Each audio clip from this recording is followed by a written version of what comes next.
To begin this marvelous event, we need to chuck the filibuster. Yeah. So Chuck it! This is part of a 24-hour filibuster outside Senator Chuck Schumer's house to get him to end the filibuster, which is an arcane racist Senate rule that is blocking legislation to do every good thing. Chuck the filibuster!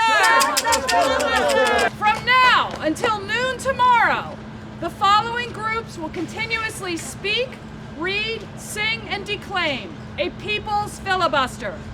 Rise and Resist, and then the Generator Collective, Center for Independence of the Disabled in New York, People's Climate Movement, the Granny Peace Brigade, Housing Works, Empire State Indivisible, Equality New York, Sunrise Movement, Disabled in Action, Extinction Rebellion, Gays Against Guns, New York Campaign Against Nuclear Weapons, Revolting Lesbians, Equality Pledge Network, Inwood Indivisible, Youth for BIPOC Solidarity, Indivisible Nation Brooklyn, and the Resistance Revival Chorus. Woke up this morning with my mind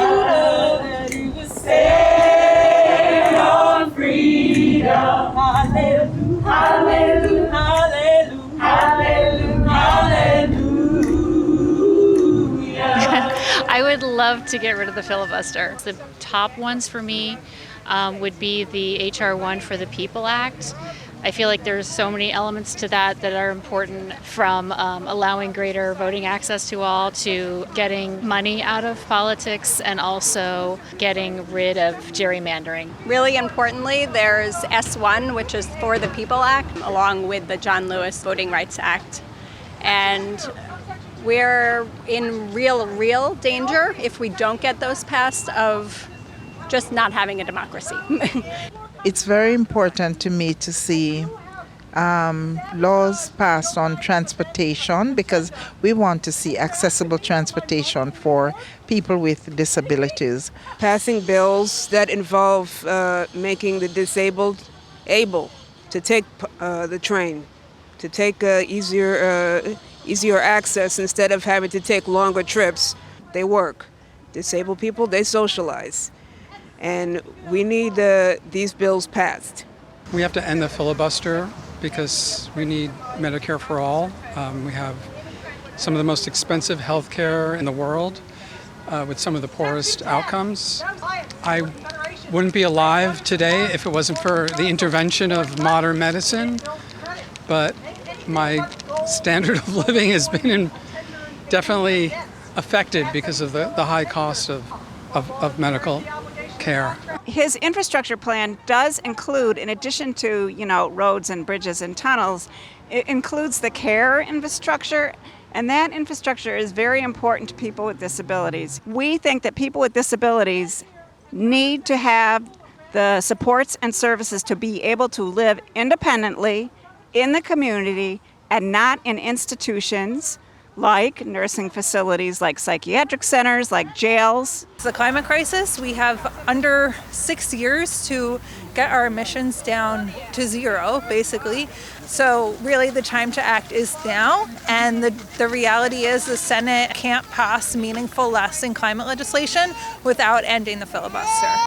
The second big issue, just for me personally, is H.R. 8 for the background checks for guns. I became more involved in that with the Sandy Hook shootings because my son was the same age as those kids. It's obviously just so awful that all this time has gone by and nothing has changed.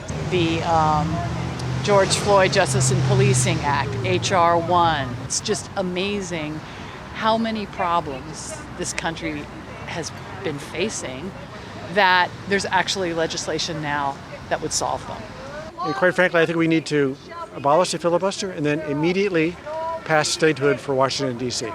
We have so much power as constituents. We have to remember that our elected officials work for us. We're their bosses. So we can call them up and tell them what we want. You can call and leave a message or talk to a staffer. You can do that every day or once a week. You can write letters. You can send emails. You can try to have meetings with them.